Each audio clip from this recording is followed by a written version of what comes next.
Watching Everybody Hates Chris as an adult, if they finally made it out the project, they could have been this family. At least JJ had Rochelle and their family was able to make it out the projects. Julius doesn't get mentioned in the best TV dad category as much as he should. Loved his family, did the best that he could, and on top of that, he kept his pulse on the finances. And even after working 2 jobs, sometimes 3, he still had time for his family. Worst part of the show was Tanya. She wasn't needed whatsoever. And for Rochelle to be her mother, she was very immature. She could have been like Judy on Family Matters, went up the stairs and never returned. Drew was honestly my favorite because he knew who he was. Very confident and had the opportunity to explore things, to know what he liked and didn't like.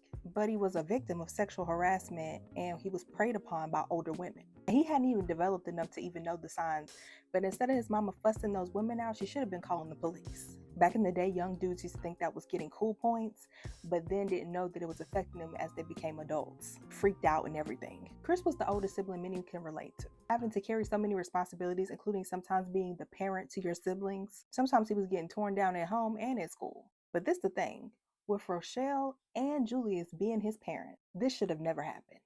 Ever. For how many seasons? Caruso should have been 2-piece the first time he ever tried to test Chris gangster. And for a while being one of the only students of color at that school, please.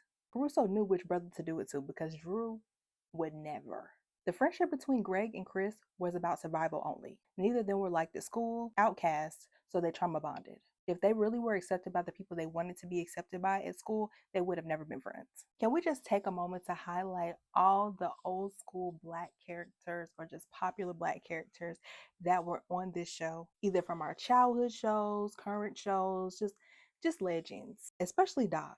Now, if you watch blaxploitation films in the past, you just know, legend. Now, in the show, he was more like a second father to Chris, and he always gave sound advice. Rochelle, for the most part, was the queen of tough love. But in the household where Julius lacked, she picked up the slack, or gave it to Chris to handle. Now, even though she tried to act like she was tough in front of the kids, pushed into a corner, she and Chris were just alike. Wouldn't say what was really on their mind, they would hide their emotions, wouldn't stand up for themselves, especially when her mama came into town. She was quiet as a mouse, and Chris saw himself in her in those moments and stood up for her. Even though she did the most, you could just tell she wasn't the best for her kid.